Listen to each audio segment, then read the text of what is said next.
All right. Good evening, everyone. It is the Beav's world here. Excuse me. Hopefully, I won't lose my voice too much. But I am Angel Martinez. He is Beav.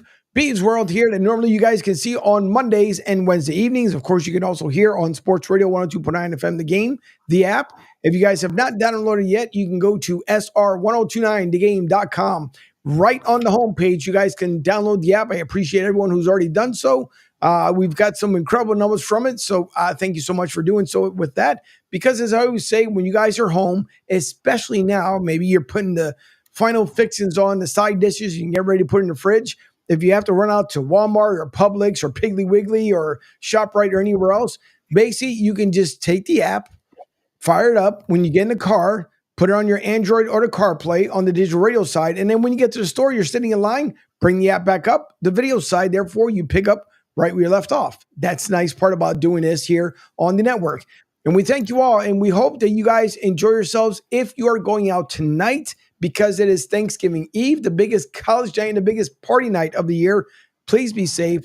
Don't drink and drive. Uber and Lyft back home because what's the sense that you finally made it and you're coming home to see your friends after being in college for a couple of months and then you decided to go behind the wheel, play it safe, Uber, Lyft it home, or just call a friend or have your designated driver, one or the other. But nonetheless, as we get into it before the turkey break, we will be off tomorrow and Friday. All of us will be back on Monday. So we hope you all enjoy your break as well.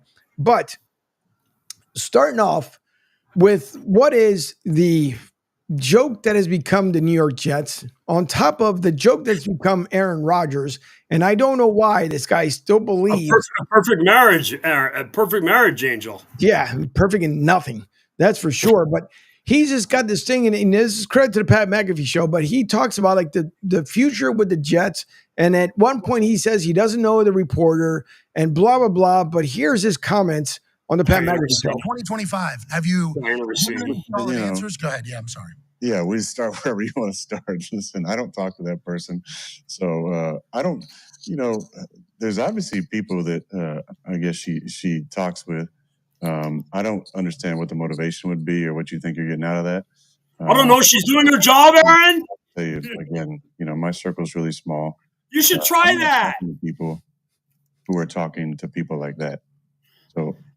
So this is like, at best, it's a third game of telephone with me, and I don't have, I don't have a relationship with reporters who are going to break stories like this. As far as my future goes, I haven't told anybody in my life that I want to play in 2025 and not on the Jets. So that's 100% false. I actually said the opposite. I said that I'm going to wait and see what happens with at the end of the season, and if they want me back, and what happens with Brick, and what happens with the offensive staff, and obviously the GM at the time, and then they just fired Joe. There's a lot of things out of my control when it comes to that. But I've really enjoyed my time in New York. I mean, obviously we haven't had the success that we've all wanted to have, but I've made some great friendships on the team. I've enjoyed living in Jersey. I've enjoyed time in the city. I've enjoyed getting to know the fans.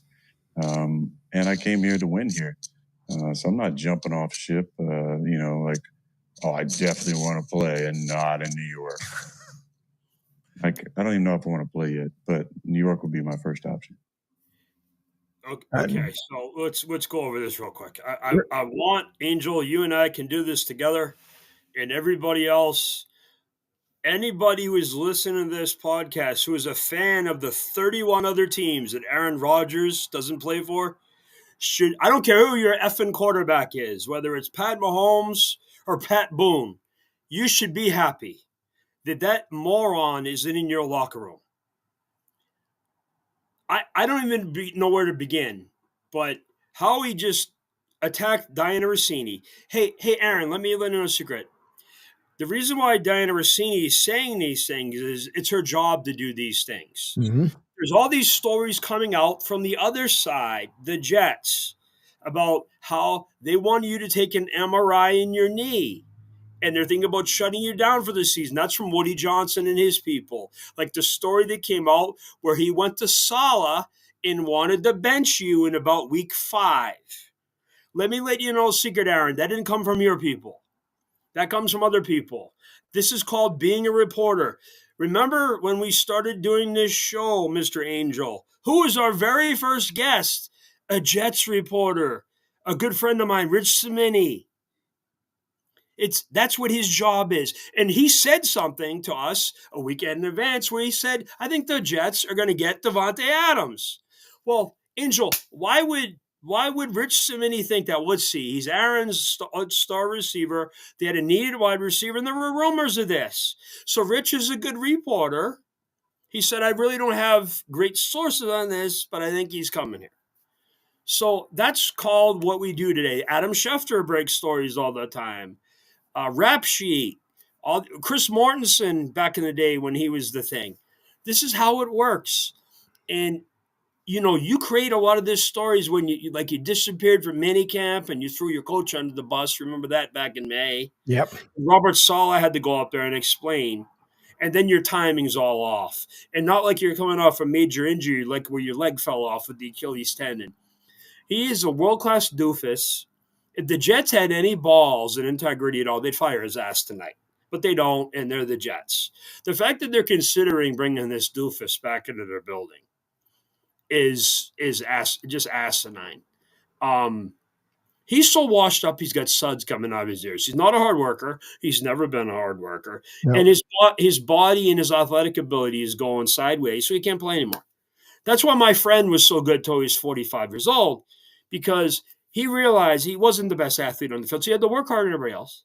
He had to prepare and know the game better than everybody else. He gets compared to that clown who's on ESPN on Monday nights with his brother, Gomer Pyle and the two of them together.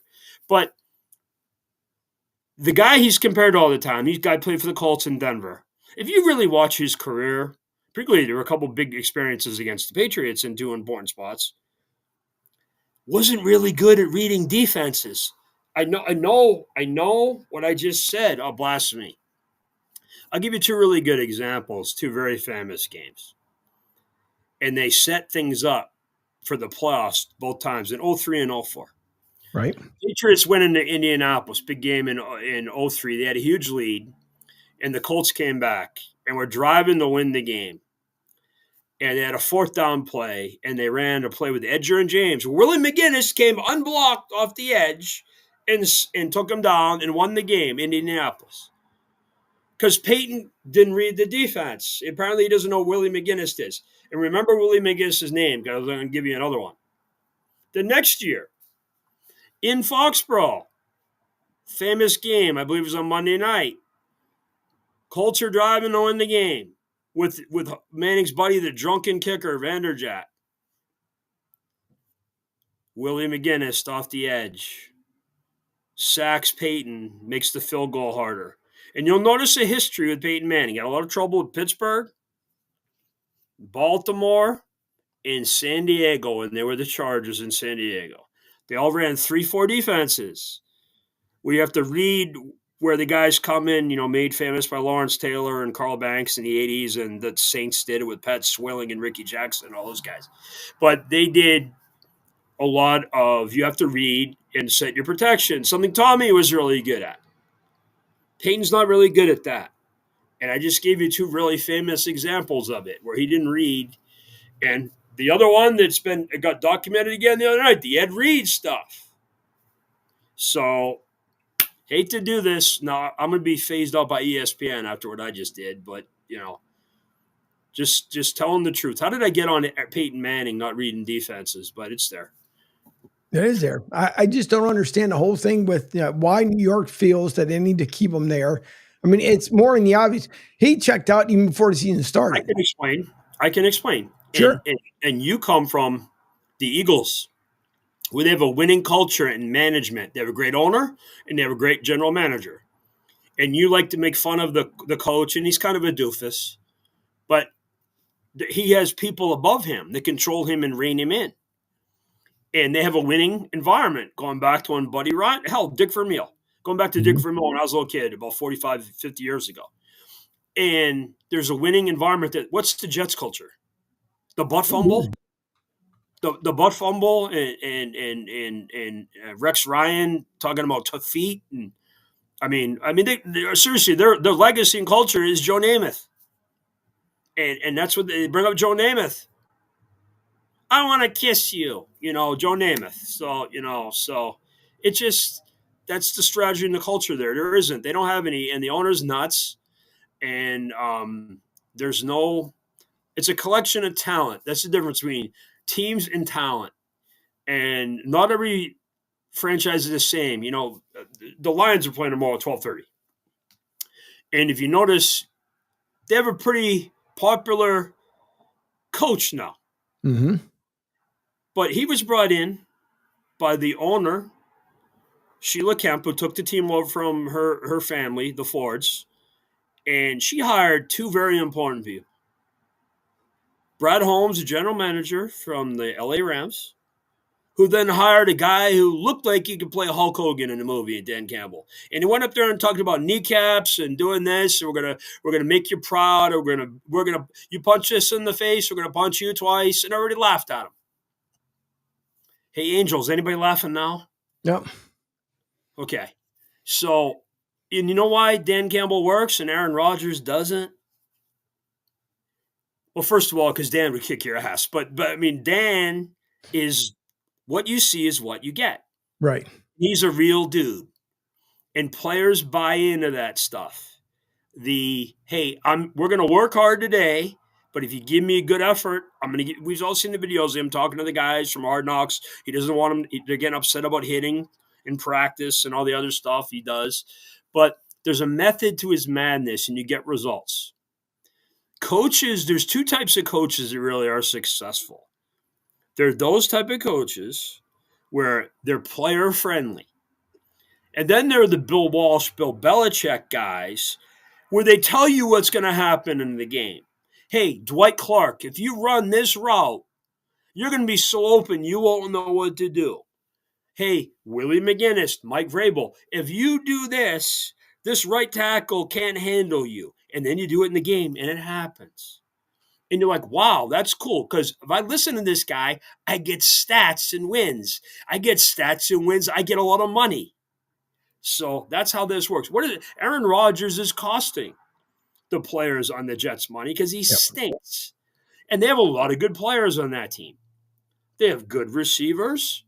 Offensive line is okay. They got good backs. And they got a defense that's set up to be pass rushers. They're not really good against the run, but they are set up to play with the lead. They're very much like the flawed Peyton Manning Colts teams, where they had Dwight Freeney and all these guys, and they weren't good against the run. And they were set up to get the lead and play ahead. The real trademark of this battle plan, of this blueprint for this, was the Dick Vermeil Rams team in '99 with their guys, their pass rushers, in a more quicker Tampa type of defense, cover two, and the Lovie Smith was running, but it was just it was really interesting to see. But no, the Jets can't keep him around. If they do, if you're a fan of the three other teams in the AFC East, and they all have promising things going with their quarterbacks, including Drake May, who's going to be really good. And the Jets have this whack job. So don't know what to tell you, Angel.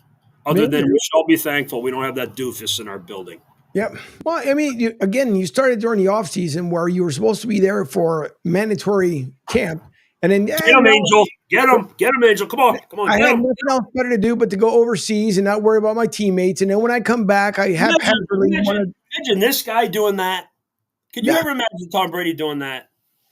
The only thing what was it for the last year he was with Tampa Bay? Now, he did have something scheduled, but again, it wasn't during the season. It was something, I know he had something going on, which then was revealed later on. It was something important. He said it was, it was one thing, but it actually was something super important. So, we all kind of get that stuff. But my thing is with Aaron Rodgers, he turns around and just makes himself, I never liked him in Green Bay because once you turn your back on Jordan Love, which you said you weren't going to do because that's what Brett Favre do to you, that to me, you were done in my book because it made absolutely no sense. You didn't care for the kid. You didn't bother calling him, although you claimed that you did and so on and so forth. And then it's just, why they kiss up to him so much is beyond me. I can't stand it anymore. And then, you took the week off. I understand it's a bye week, whatever, but you refuse to get medical attention because you don't want to get benched. You're not helping your team whatsoever. I just want to get an MRI because Fred Woody Johnson is going to shut him down. Right. Okay, so Aaron, why do you want to play for people like that? He's got 47 million reasons to want to play for them. That's why. Yeah. But it's just, I'm tired of his shenanigans. I'm tired of the Jets themselves, that whole organization's got to do something, period. Because that thing should be blown up from the top down to start off with. No.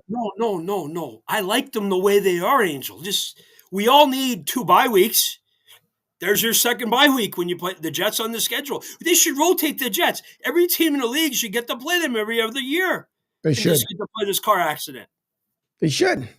And it's funny as hell. They're actually making the Giants look good, where they somehow screwed up both their quarterback and their running back over the last 2 years. Right.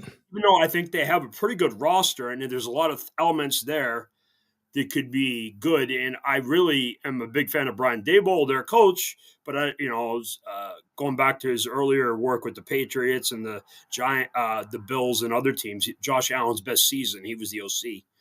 But we will see what happens here with the Giants. Now, the Giants, and listen, people was making fun of Mr. Mara.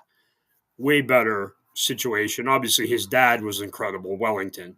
But, it's not a good time to be a New York football fan with both teams. But I think the Giants have a better path to success than the Jets. As long as Aaron Rodgers is there, they'll be non-competitive. I mean, it's what you just talked about. He has no commitment to winning. Nope. And I don't even know where football is in his priorities. I mean, when you saw people like Ben Roethlisberger looked like he was pregnant, and he would go out, but he would at least compete in the games. I don't expect you to be Captain Marvel or just work. Drew Brees played till his shoulder fell off. There's other guys that just played forever. Kurt Warner took a lot of vicious hits. Joe Montana, same. Peyton Manning's neck. There's others. I'm probably missing somebody, but there's obvious guys and then you have guys like, Boomer and Phil Simms that retire and, they seem okay. And Phil's a health nut now with his nature's, what recipe or the hell it is, he's out pimping. And Boomer is an amazing story. Boomer Esiason never broke a bone. Think about when he played and what he did. First of all, have you ever been around Boomer? He's a big dude, which people don't realize. Boomer's a big guy.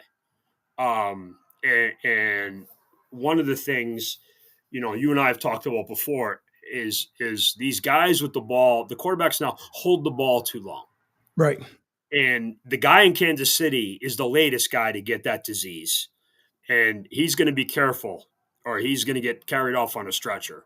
Yep. Because these guys, this happened to Tua. And Tua, by the way, has gone the other way.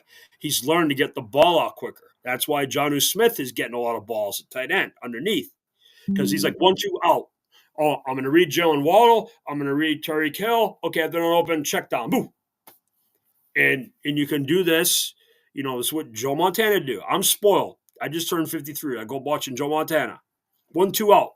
Phil Simms didn't hold the ball forever. Dan Marino out. John Elway out. Most of the time, once in a while, he would roll and throw it out. Steve Young had to learn this. Steve Young, because he was on a bad Tampa Bay team, would try to do too much and he would get himself killed, and he was on a bad team. Then he went, hey, this Jerry Rice guy is pretty good. I should throw him the ball. Oh, this Brent Jones guy is good. I'll throw him the ball. John Taylor, and get the ball. Troy Aikman was another one.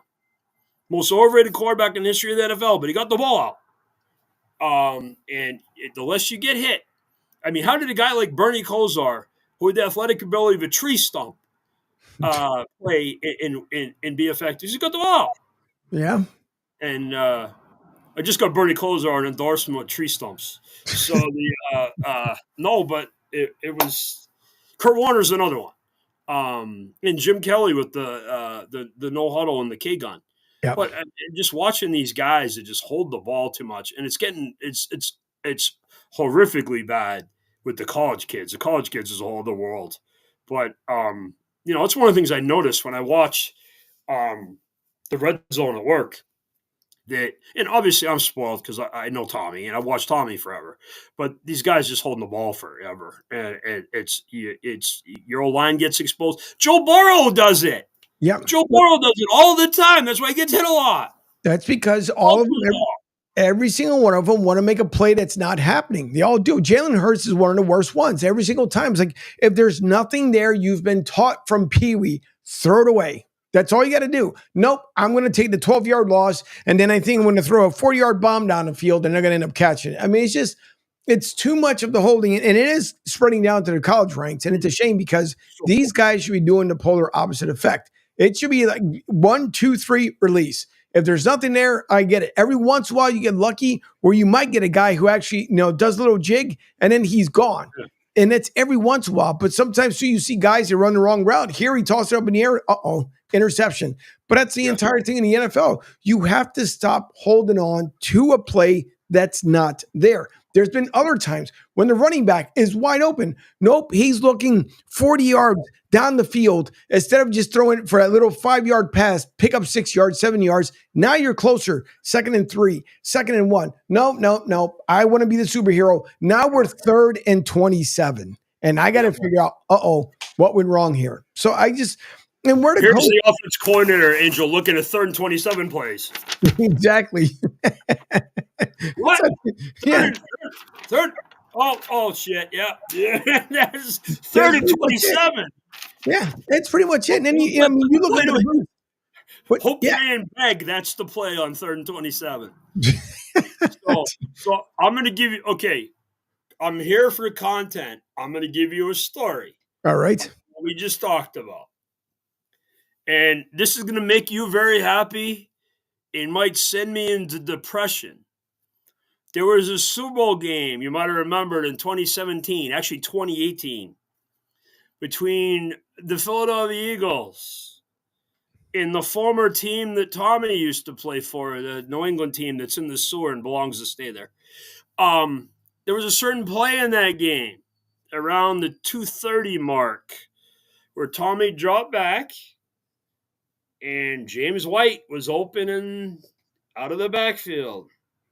And said quarterback held the ball. And Brandon Graham, God bless him, not fumble. You got the ball. You went down and kicked the field goal. We had to score a touchdown. Ran out of time. The Hail Mary doesn't happen in the end zone. We lose. Yep. I started yelling and swearing for 6 weeks. So there you go. But it's an example, a real-life example, even the greatest of all time, as many of you have called him. He gets caught up in the game situation, should have taken the check down, which he's done. 99.9% of his career, started the famous drive against the Rams in 2001 Super Bowl with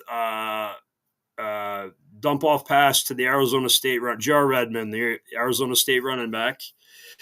But this time he didn't. That was the game we had to score 50 friggin' points to win because Bill's wonderful defense didn't tackle anybody all night. And he was figuring out why Malcolm Butler's sitting there next to him. Oh, wait a minute. He's not any good. Yeah. But that's what happened, and we lost the game.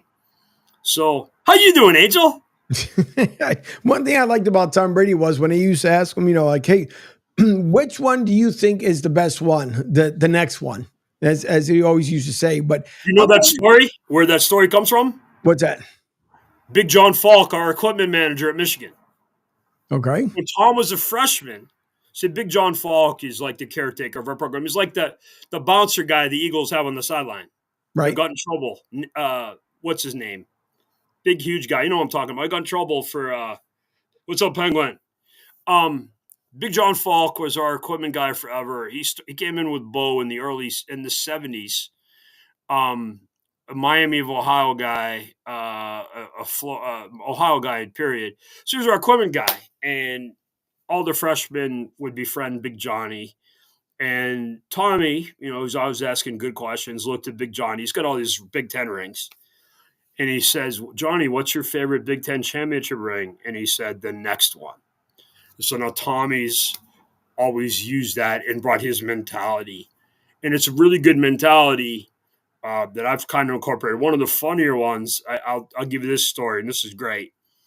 The famous Seattle Super Bowl, the 2014 game, the Malcolm Butler, again, interception on Russell Wilson from like the 2-yard line.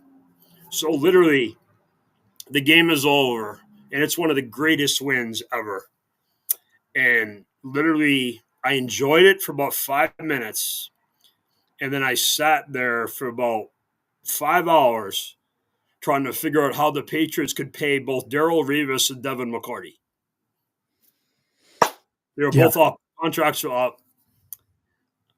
Their contracts are both up, and obviously the Patriots moved off Darrelle Revis, who at that time looked pregnant, and he had given up a touchdown in 3 consecutive games in the playoffs. He was a very good regular season, but for some reason he just got out of shape and wasn't good.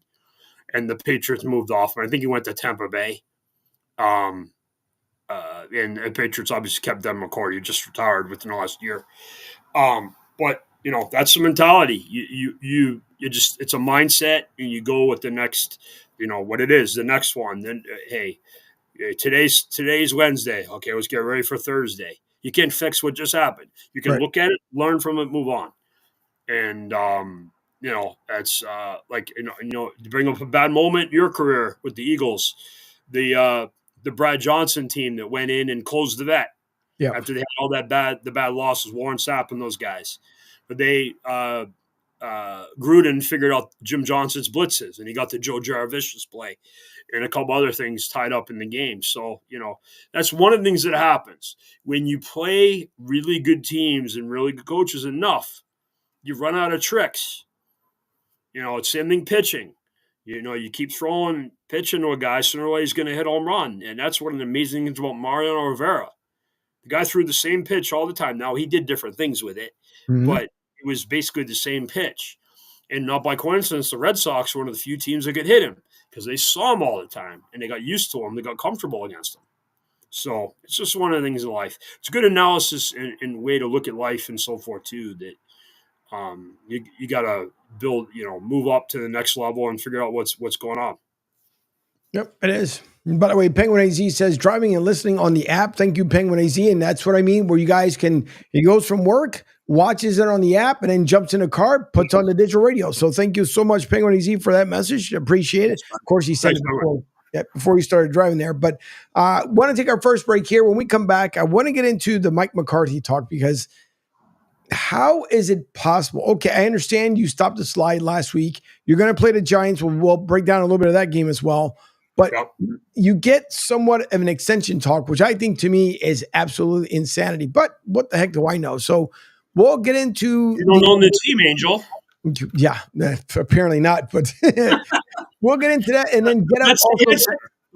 Yeah, but Get Up offers a piece of their advice as well. They're kind of at the same point too. That they have no idea how and where that's going to happen. But nonetheless, you guys don't forget you can call or text the show at 727-858-6650.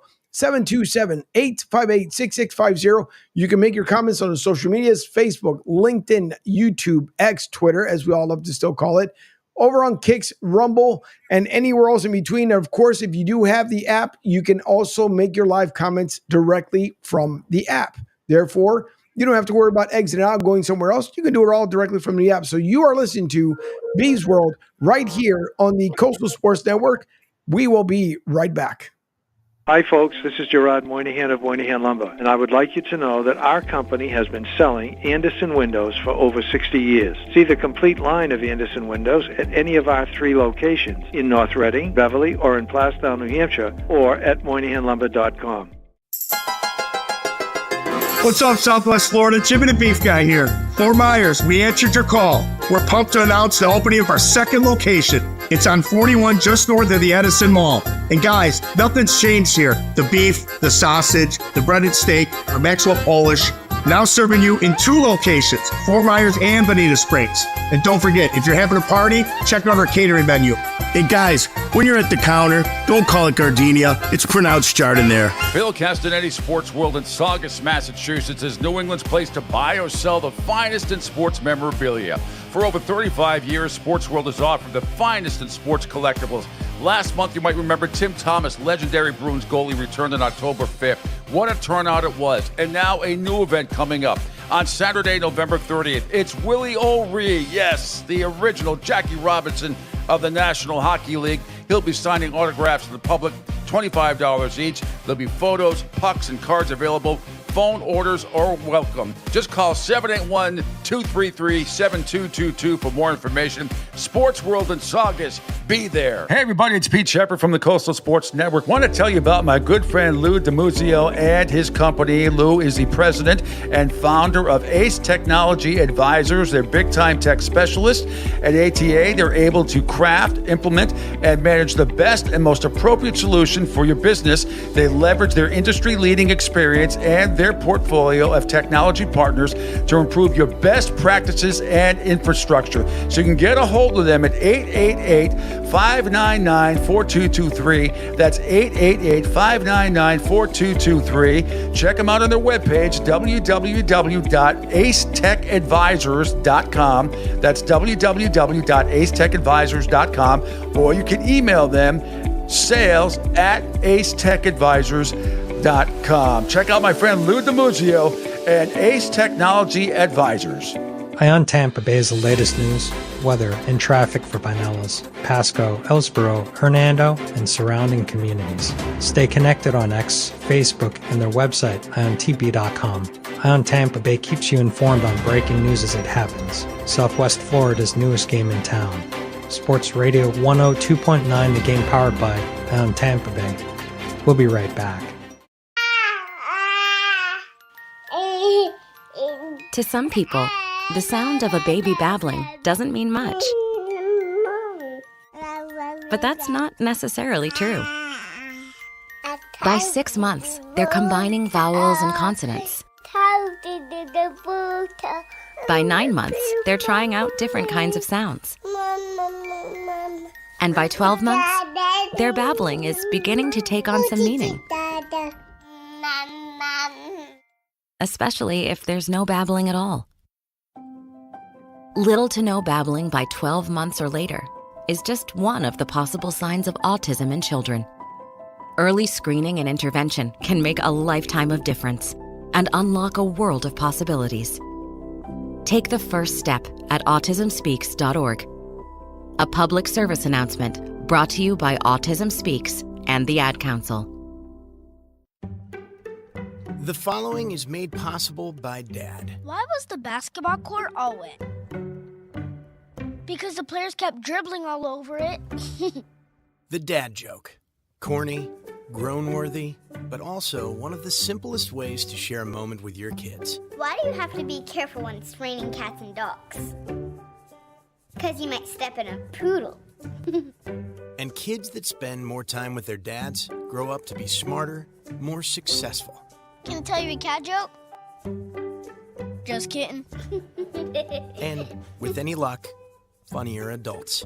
Why didn't the skeleton go to the dance? Because he didn't have anybody to go with. Dad jokes rule. So take a moment to make a moment and give your kid a laugh. It's as easy as going to fatherhood.gov. Brought to you by the U.S. Department of Health and Human Services and the Ad Council. That's really funny.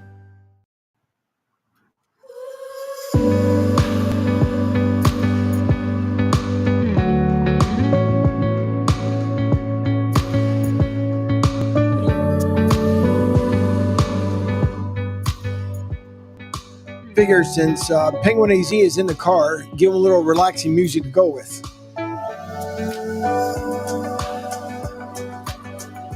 All right, welcome back. It is Beav's World here at the bottom of the hour, almost 7 p.m. here on the East Coast, 5:49 out there in the central part of the world. We thank you all for tuning in. And don't forget, you can always download the app at sr1029thegame.com. We do appreciate those who've already downloaded it, and you can always watch the replay from the website itself. Just go to the SR 1029 Sports Radio tab, and you guys will be able to go there and then watch the replays right after they're done. So right now, the one from this morning from Pete Shepard is up there in case you guys missed it. Rico had some great and interesting conversations and as far as stories that he shared when he played for the Boston Red Sox, including something his father had said, Rico Petrocelli, and then, of course, Bill Sparrows, his weekly take with the Boston Celtics. Martinez Company's up there as well. When Duncan Dad had joined me earlier today, later on will be the Drive with Q. His stuff will be up there. And then, of course, here from Beav's World, you guys can see all those replays directly on SR1029thegame.com. And if you have the app, same thing. All you have to do is click over to the Sports Radio tab. You guys can go there. Also, the live shows made it super easy. You guys may have heard Mario Mano Q talking about it.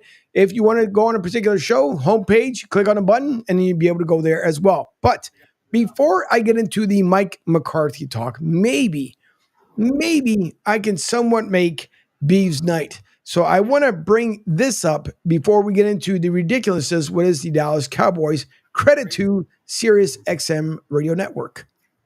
If it's just money, I think the favorite here is if it's just money. 47 million. The presentations in session 1 were so important because, even if it's $50 million more than your next best offer, are you really, if you sign with the Mets and you get the most money, Soto, you actually winning multiple World Series, because that's the goal here. If you were to say who has the best chance of winning multiple World Series in the next 14 years, and 15 years is so hard to predict.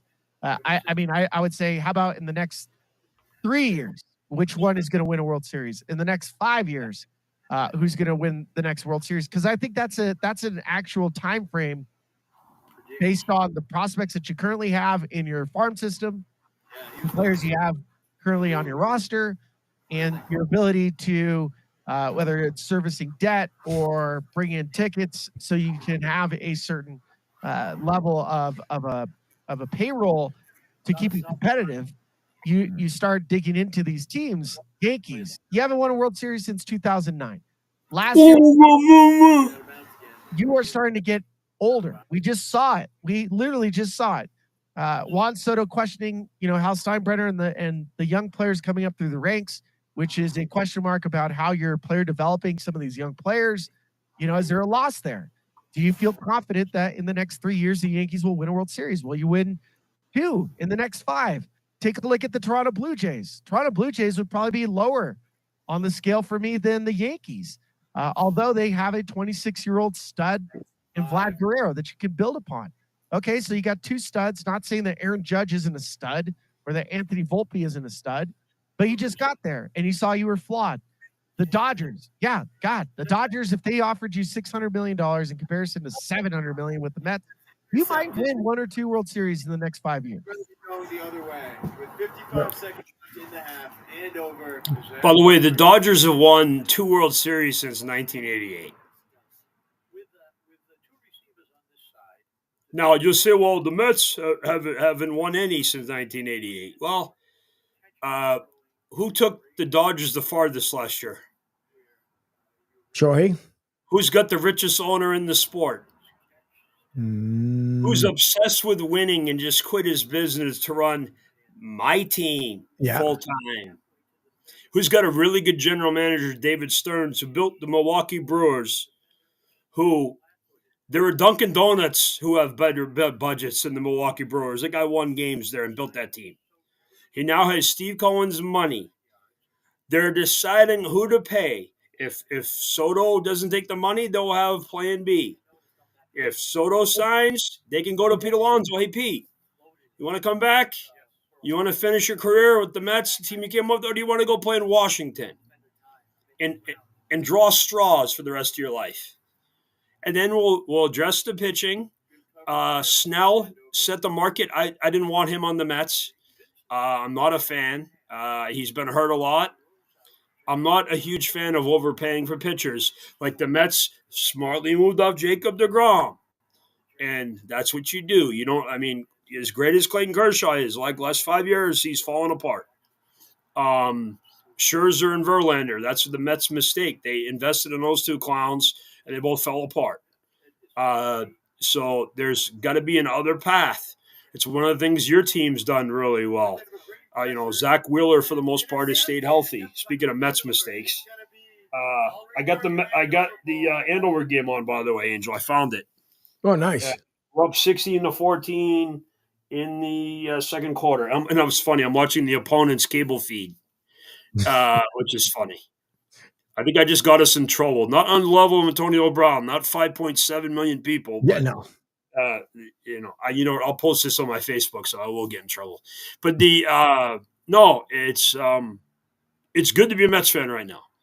I rest easy, even when we don't get Soto, that we'll be in a position with our ownership. And it was funny how the guy just went over that. What is the future of the Yankees? I mean, what is the future of the team? Giancarlo Stanton? Numbnuts at first base who can't move. Rizzo. They're letting Gleyber Torres leave. Mm-hmm. They mentioned Anthony Volpe. He's like an 8th or a 9 hitter. He's not even JV Derek Jeter. The catcher's okay. Obviously, Aaron Judge is incredible. He's like a top 5 player in baseball. But I'm not even being funny. The Dodgers probably have 3 players that are better than Aaron Judge. And one of them is the first baseman. Nice mistake by the Braves, by the way, letting Freddie Freeman go. I love bringing that up. And I said it when they did it. I volunteered to drive Freddie Freeman to the airport to get him out of the fucking division with the Mets. He destroyed us. And I remember, I'm old enough to remember, Angel. I used to have all my Yankees friends, all 2 of them, mention me, hey, Freddie Freeman guy, wow, he kicks your ass all the time. And then he hit the ball that just landed to win game 1 of the World Series and ruin the Yankees season. So, hey, tough thing. Hold on. Aaron Judge is here to catch balls and show how the guys that catch. Oh, wait. Oh, not good. So, yeah, it's by the way, I would take Aaron Judge on the Mets. He can come play center field and drop balls for us. But, I mean, it's nice to see a lot of these headlines. And I was, I don't know about you, but I was a little surprised that somebody level Snell signed this early. They usually get to the winter meetings, which is coming up really soon. But, a lot of the trade market and other free agents is stalling, obviously, because they're waiting on Soto. And let me ask you a question. Are you buying all this Red Sox noise? No, not at all. I'm not either. Because if they wanted to be like that, why would they fire Dave Dombrowski? Correct. Dave Dombrowski is the spend and fix guy. He's fixing your team. And by the way, remember, I told you about Alex Braum. That's hitting now, the media. Yep. No. My spies do good work, Angel. Don't tell anybody. That they do. But no, listen, I don't know if I'm surprised, and I wouldn't be surprised in a way if the Dodgers come in just like they did with Ohtani and just sweep him off his feet and be able to lock him up. But again, people knew that Ohtani was going to Dodgers. Yeah. But then the Yamamoto one, and by the way, the Mets offered more. But he liked the LA aspect of it. And to be perfectly honest with you, what are the Mets to this guy from Asia? He doesn't know anything about it. He doesn't know who Keith Hernandez, Darryl Strawberry, and Gary Carter are. He might know who David Wright and Jose Reyes were, but what does he know about that? So that team lost. And Alonso has name recognition. The biggest thing with him was the home run derby, and he's a good representative for your team. Yeah. And he stands in front of his locker and takes the bullets, which is not easy to do. Just ask Aaron Rodgers. It's a representative to your team, but it is what it is. But that was cool. You just kind of made my Thursday night. Good job, Angel. No, you're welcome. No problem. Because with that, as we're coming up here on the 7 o'clock hour, thank you all for tuning in to Beav's World right here on Sports Radio 102.9 FM The Game, the All Digital Sports Network, and of course brought to you by Coastal Sports Network and Broad Street South, the company that started all some years ago that continues to just keep moving up the ladder. And we thank our partnerships with our sponsors along with USF, as we have more and more coverage coming up for USF here, men's basketball, women's basketball, and then the inaugural launch of the women's lacrosse team in February. So lots of stuff coming up here with USF. But I had teased it before we went into the break. I don't know how many fans are actually excited to hear this once again dribbling nonsense when it comes to Dallas. Excuse me, you're the college you cover. They're getting women's lacrosse. Yeah, first time. Okay, have you ever gone to see a women's lacrosse game? Yes, in Philly. Okay. What these women do to each other, it's awesome. Yep. I would. Oh my God! It's like Game of Thrones. It's really cool. It's really cool. Yeah, man. And man, you got to be in shape. It's a lot like a combination of field hockey and ice hockey. Where I mean, they got to run. When Michigan first got their team, I went and saw them play UMass at the Big House of all things, and it was it's amazing. And Northwestern is awesome. And they're the best team in the country. And BC beat them last year in the national championship game. And the Northwestern coach, Tracy Fuchs, used to coach at Michigan. She was an assistant here. And it's really cool. But that's going to be great for you. That's fun. And I'll say this. You guys are going to have an advantage down there in Florida because you'll be in shape. Yep. And a lot of the better teams in that sport are, like what's the Syracuse is awesome in men's. Obviously, what's the one? The oral John Hopkins is awesome. A lot of these, non-traditional power teams are good. Maryland's really good. Obviously, there's others, but it's cool. It's going to be really fun for you. That'll be fun. But I don't know how the hell they'll be announcing those games. That's going to be hard. It's fast. It is. It's extremely fast. So many rules. It's like field hockey. The rules on direct kicks and all this is crazy. It's fun, but it's going to be great for your city and your town, your team. It's good. It's cool. Yeah, because the ladies have already been practicing because they're obviously an early start here because it's warm, so you can do it all the time out here as far as getting practicing. But here we go. So with Dallas, this is, and I'm going to bring up two. One is the audio version of this where the contract extension, it doesn't make any sense to me. But again, that's Dallas. There's Jerry's radio appearance. Yeah, I know. Yeah. So there's one here, credit to the Cowboys website. It's the first one is with Jerry Jones, and he doesn't think it's crazy at all. And then Get Up had mentioned it this morning. So here's the first one. This is from Stephen A. I saw Stephen A. Yep.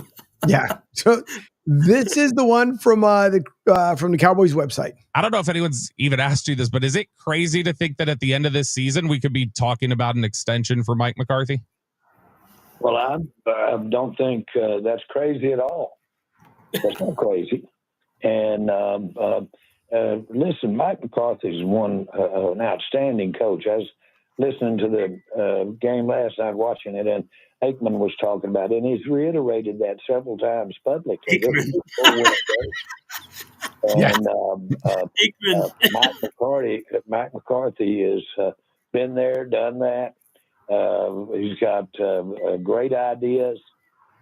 So bottom line is that in no place in my body language or anything else have you seen indications about what we're going to be doing relative to this staff at the end of this year. And we shouldn't. We got a lot of football left. I used to play 10 games in college. And so if you measured it by that, we've got 60% of a college season left. It's longer now, of course. But, 6 football games, that's a lifetime. Yeah, lifetime. Mike okay, McCarthy. So let me talk about this. And Sure. A couple of things. Okay, first of all, the last thing you said I'll talk about. They have 6 games left. They could get to 10 wins. And if they get I'm doing the math. I'm not saying I think they're doing 10 games. Right. But getting to 10 gets them probably in the playoffs. So, because look at the NFC West teams. They're all eating each other. And there's no great team. Now, the problem is NFC South has 3 teams. As great as the Lions are, they're one bad weekend away from being like a 3-way tie with the Vikings and the Packers.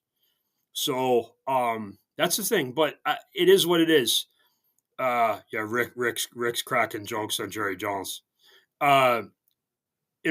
He's the Ric Flair model of business in the NFL.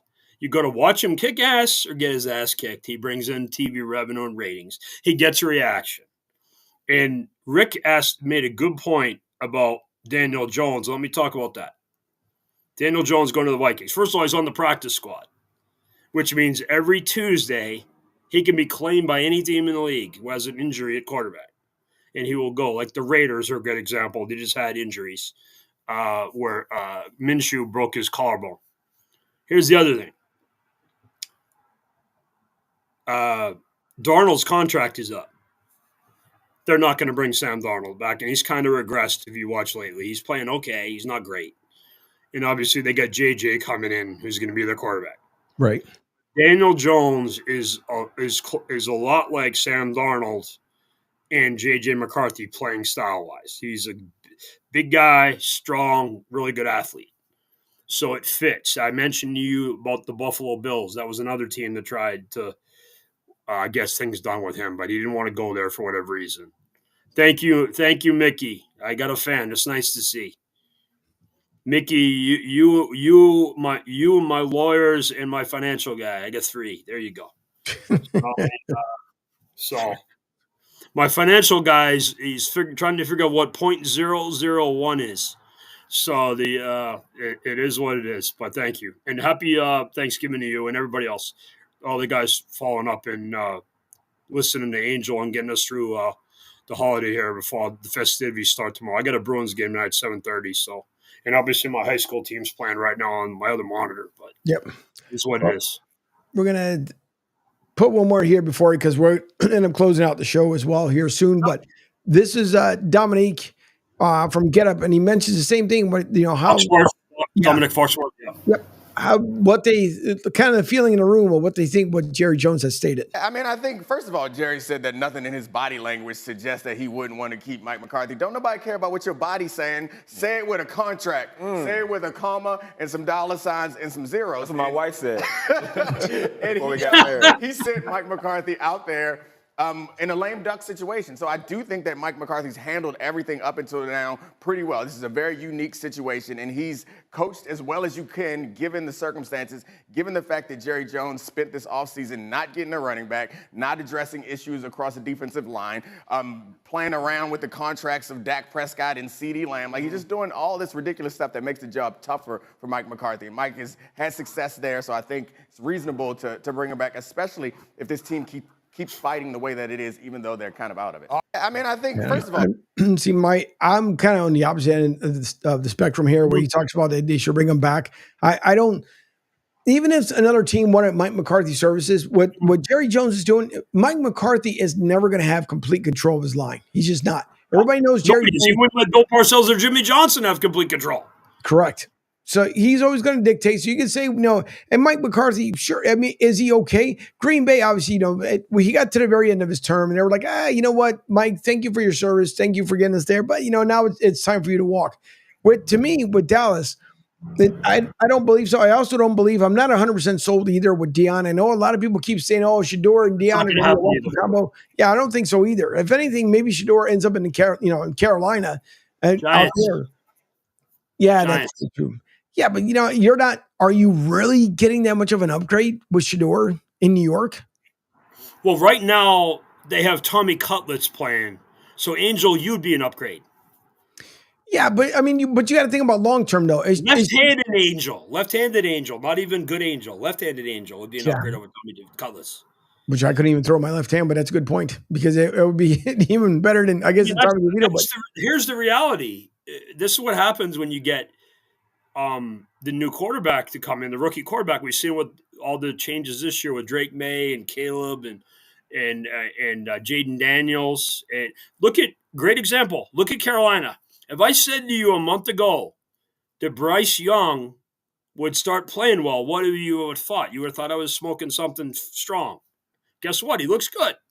He does. Because Dave Canales is a good coach, and he's a good offensive coach. You know this because you watched the Bucs last year. Yep. He saved Baker Mayfield's career. And another example, Bo Nix. I don't think Bo Nix is some Olympic athlete, but he's really good and accurate in a controlled environment with a good coach and a good surrounding environment around him. He's good. Then you take somebody and it's becoming a bad car accident. Just run the guy out there. How the Lions used to be back in the day. Hey, let's draft a bunch of wide receivers and have nothing else. And then we got Barry Sanders, who is the Aaron Rodgers equivalent of running backs. Doesn't care about football, wants to do his own thing. He's just a weirdo. Doesn't work hard. So Just no, it is what it is. It's just to see, and we'll see. Again, with Dallas, a lot of things going on there that I don't. They're talking about the wrong person with Mike with Coach McCarthy, and I don't think he's the son coming to Christ either. But I don't like how they handled Dak. They should have let him go or had the deal done earlier. Mm-hmm. CeeDee Lamb, good player, paid him. He's a great player and receiver in this league. You had to pay him. But they've mismanaged your entire roster with the contracts. So when Zeke Elliott held out a couple years ago and they paid him. So what they need to do, and this is about the 1,500th time I've said this with you, is you trade Michael Parsons to speed up the rebuild. The problem is, why are you rebuilding now with an older quarterback who's had injuries? Dak's around 35 years old, correct? Yep. Okay, that doesn't work. That's why, again, no real plan. And what are they doing with that roster? And here's a good analysis of why you can tell they're falling apart in front of our eyes. When Cooper Rush had played previously, they had played pretty well. Now, they played really good last week because they kind of overwhelmed Washington with their defensive front. Micah had a really good game, and a couple of their other guys. That game really wasn't that close. The McLaren play happened, and Dallas really played well and had control of the game for the most part. My buddy Luke Schoonmaker, first-round pick from a couple of years ago, had a touchdown, played really well. Dallas tight end, ex-Michigan, ex-Connecticut kid. But no, it's Dallas. There are some pieces there. Now, again, speed up the process with the trade and move off Michael Parsons. Also, I think is a pain in the ass and a little bit overrated. But they could trade him to the right type of team. Say like a team like Miami. They could use a player like that. Who else could use them? Maybe Coach Harbaugh could use them. Because they have to make decisions on Bosa and Khalil Mack. I mean, I watched their game the other night against Jim's brother, the Ravens. I didn't notice either one of them, and they both make a lot of money. Yeah. Every time I watch Nick Bosa, I notice him. Every time I watch Chris Jones, I notice him. God bless him. Whenever I watch Aiden Hutchinson, I sure as hell notice his ass. He's usually in the backfield. So, and being blocked by three dudes and making plays.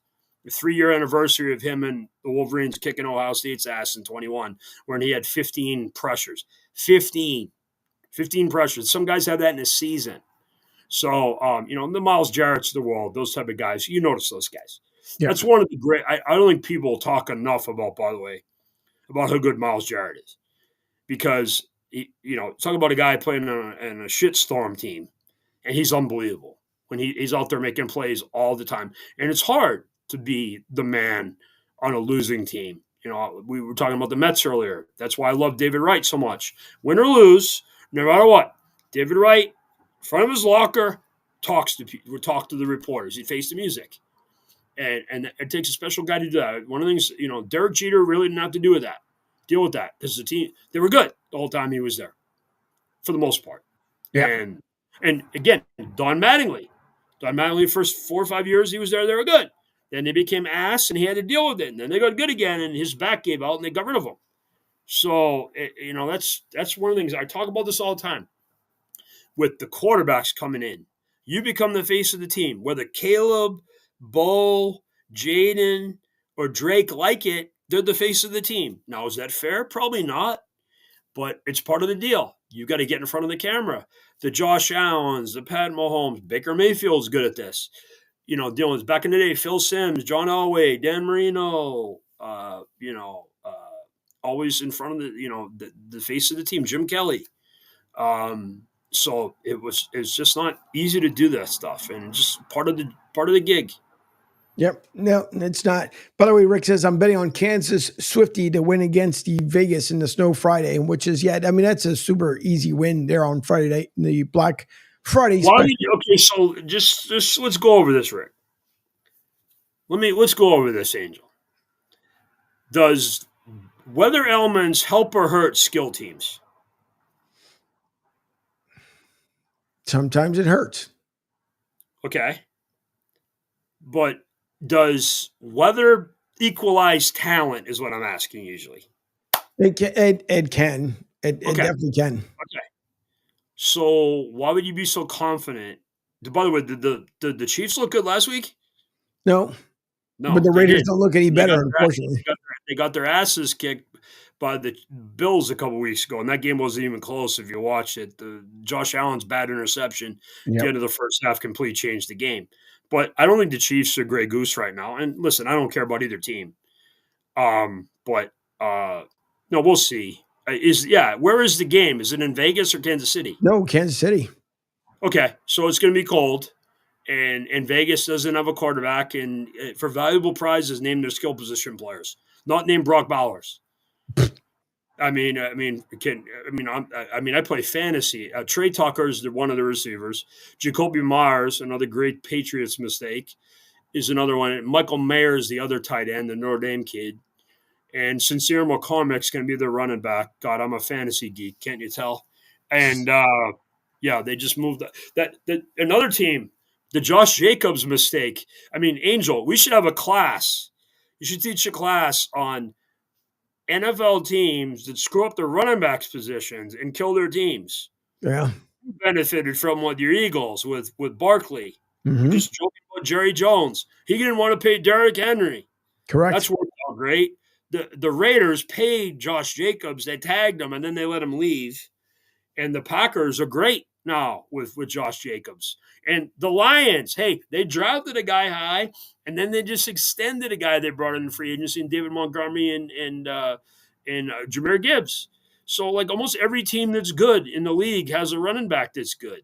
You know, amazingly, Coach Harbaugh, Jim, you know, he has kind of some broken down guys at running back, and he's paying for it now because Dobbins is hurt again.